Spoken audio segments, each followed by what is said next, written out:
나이 들수록 경계해야 할 두 비극. 나는 내가 갈수록 낯설어진다. 나의 세포에 가까이 가면 갈수록 낯설기만 하다. 장아메리. 교수, 공무원을 거치고 한동안 쉬고 있던 지인 한 분이 한국은행에 친구를 만나러 갔습니다. 정문에서 경비가 어디서 오셨냐고 물어보자 순간 집에서 왔습니다 라고 했답니다. 어디 가면 꼭 어디서 오셨냐고 물어보는데 명함이 없어 곤란하더라는 겁니다. 워낙 쾌활한 분이라 웃어 넘겼지만 저라면 이젠 나를 무시하는구나란 생각에 자괴감에 빠졌을 겁니다. 사회적 위치나 역할을 일컬어 페르소나라고 합니다.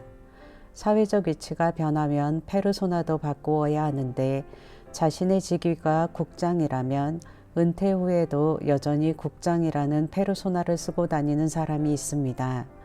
버리고 싶지 않은 가면이어서 그럴 겁니다.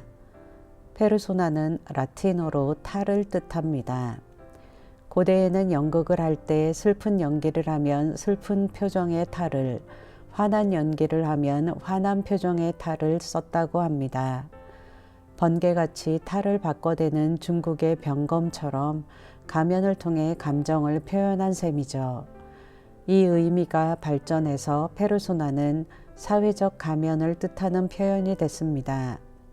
판사, 의사, 정치인, 기업인 등 모두 자신의 역할에 따른 가면을 쓰고 있습니다. 가면은 이것 말고도 많습니다. 가만히 생각해 보면 저만 해도 여러 가면을 쓰고 있습니다. 가정에서는 아버지이자 남편이라는 가면을, 회사에서는 연구소장이라는 사회적 가면을 가지고 있습니다. 회사에서는 근엄한 가면을 쓰고 있다가 집에 가면 인자한 가면으로 바꾸는 거죠. 그러나 어떤 가면이라도 영원히 쓸 수 없으며 언젠가는 가면을 벗고 다른 가면을 쓰거나 아니면 가면 없는 자기 자신으로 살아가야 합니다.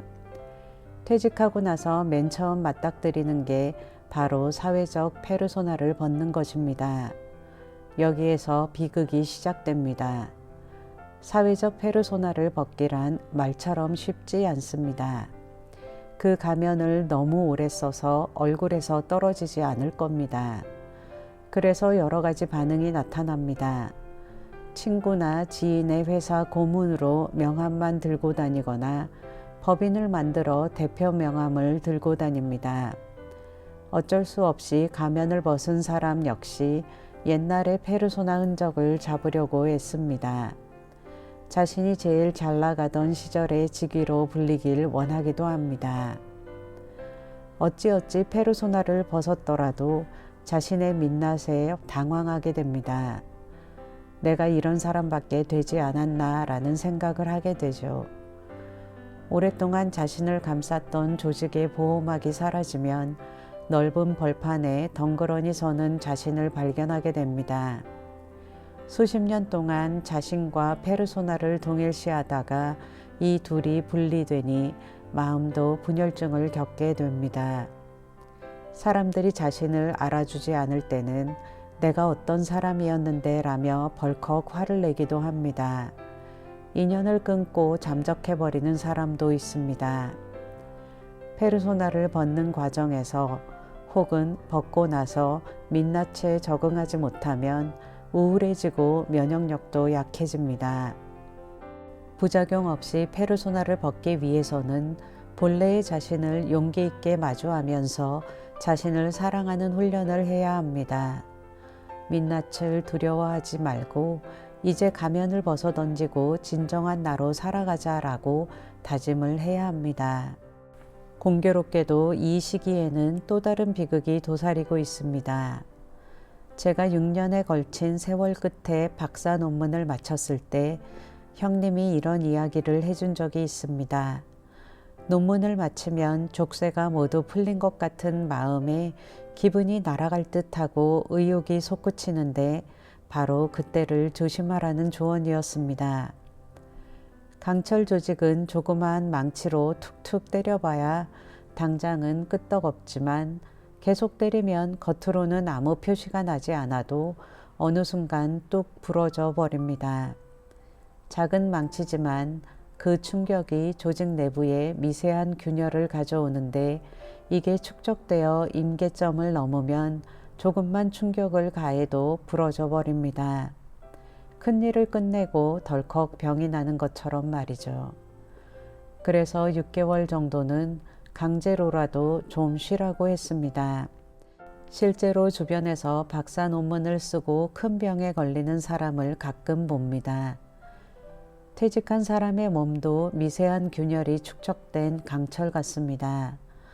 겉으로는 멀쩡해 보여도 속은 수많은 상처를 품고 있습니다. 몸속의 장기들이 여기저기 약해져 있습니다. 퇴직하고 나면 갈 길이 멀고 마음이 초조해 무언가를 해야 한다는 강박관념을 갖게 됩니다. 거기에다 페르소나를 벗는 과정에서 스트레스도 많이 받습니다.